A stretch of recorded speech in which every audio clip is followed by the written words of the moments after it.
Hey guys, thanks for clicking on the video. I want to remind y'all that Retropalooza is coming up this weekend. It is on October 19th and 20th, so if y'all are interested in that, please come down and check it out. We're going to have Dragon Ball Super, and we're going to be having Pokemon TCG card games. If can't be around, you're not in this area, please feel free to click on the channel. I'll be live streaming both events. I'll be live streaming Dragon Ball Super on Saturday and the Pokemon TCG tournament on Sunday. So check it out. There'll be links in the description below for the Retropalooza website. There'll be for Freaks and Geeks, which, by the way, we are now sponsored. I got actually one of their t-shirts on right now. Can't really see it. But anyway, guys, thanks for everything, and we'll get right into the video. In today's video, I'm going to put out a deck list I've been working on for just a little bit now, kind of in conception for a while, and it is adequate. I'm not going to say it's the tier 1. It's probably tier 3 at best, but that's before we know exactly what's coming out in the Sun and Moon, or not Sun and Moon, if we're getting any new consistency cards. Right now, the biggest problem with decks is consistency. We lost Ultra Ball, we lost Nest Ball, any kind of card like that. So that is one of the biggest problems with this deck. But once it gets rolling, it is a heavy hitter and does real good. And that is, of course, MagCargo GX. Y'all can see it up there on the side of the screen. And hopefully, that picture is a little wonky, but hopefully you can see what it does. So first off, we start out with 3 of the baby, or the Slugmas. 70 HP, Magmarine attack, does 10 damage, plus your opponent's Pokemon can't retreat during their next turn. So basically, they can use a skateboard to get the Jirachis out of the active, stuff like that. Real good low attack for a setup Pokemon. Next, we have 2 MagCargos. This is the baby MagCargo with 90 HP. It has that smooth over ability that allows you to search your deck for a card, place it on the shuffle your deck, and then place it on the top of your deck.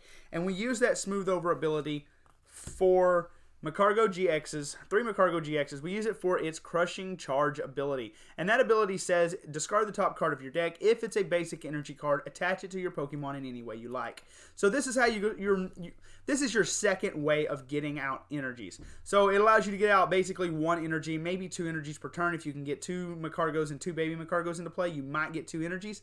But should be able to guarantee yourself just about 1 energy every time.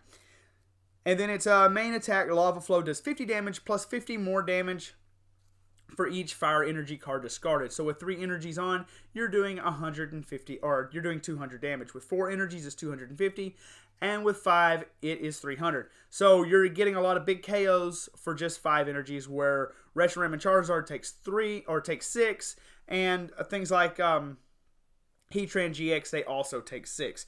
Either way, it's still not that easy to get these cards, to get these energies on. So Crushing Charge comes in, and a few other cards we have later that is coming out in Cosmic Eclipse. Next up, we have 3 Jirachis. Now this is what you want to start with. This allows you to Stellar Wish, search your top 5 cards of your deck, and if there's a supporter or trainer card in there, put it into your hand. So that allows you to get out your welders and stuff like that.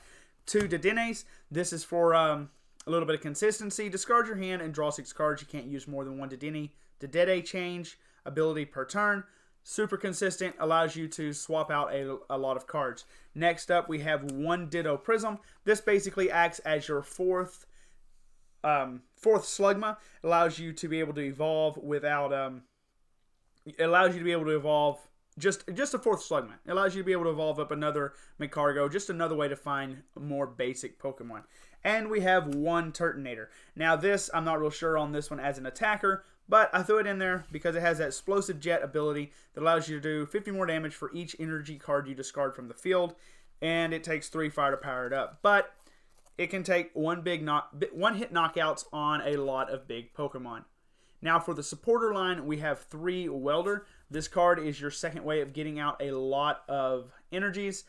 Attach 2 fire energy cards from your hand to your Pokemon, or attach 2 fire energy cards from your hand to one of your Pokemon, then draw 3 cards. So you have draw support and you have energy attachment all in 1 card. And next up is the new card from Cosmic Eclipse, and it is Red and Blue Tag Team GX. Now what this card does and why it's such a game changer for this deck is it says its first lettering there, it's all in Japanese because it's a proxy, but its first lettering says, search your deck for a GX Pokemon that evolves from one of your Pokemon into play, and then play it evolving that Pokemon. So basically, you have a Slugma, you play this, you get to search for MagCargo GX and evolve that Slugma.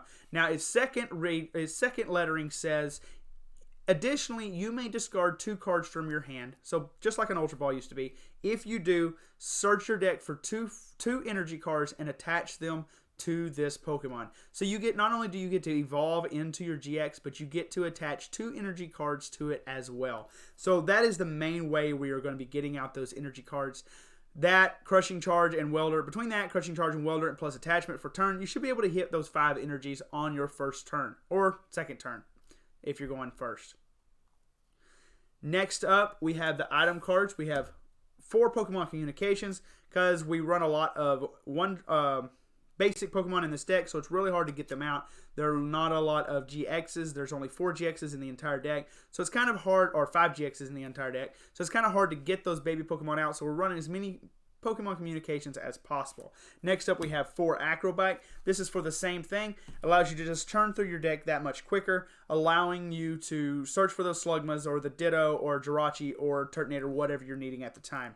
Next up, we have 4 Custom Catcher. These are to drag your opponent off of their bench and into the active, so you can get that one-hit knockout, or draw up to 3 in your draw until you have 3 cards in your hand if you're in that bad a position. Next, we have 3 Pokemon Nav. Now, what this does is look at the top 3 cards of your deck. You may reveal a Pokemon or an energy card you find there, and put it into your hand. Put the other cards back in any order. So basically, you get to look if there's a Slugma, Ditto, Turtonator, Dedenne, doesn't matter. Any Pokemon you can put in your hand, or if there's an energy, you can put it into your hand. So it's a little bit of deck thinning, plus you get to arrange the next 2 cards from the top of your deck. So if there's a Welder you need, you know that you can play the Pokénav, search, find the energy or the Pokemon, and then arrange it so that you can play your Acrobike to get the Welder and discard the other card, whatever it may be. Next up, we have 2 switches. This is just allow you to switch your Pokemon in and out. We have 2 Pokegear 3.0. This is just a little bit of extra draw power. Look at the top 7 cards of your deck. You may reveal a supporter card you find there and put it in your hand. This is just to help you find those Welders and those red and blue tag team supporters. These could honestly probably be dropped, in my opinion.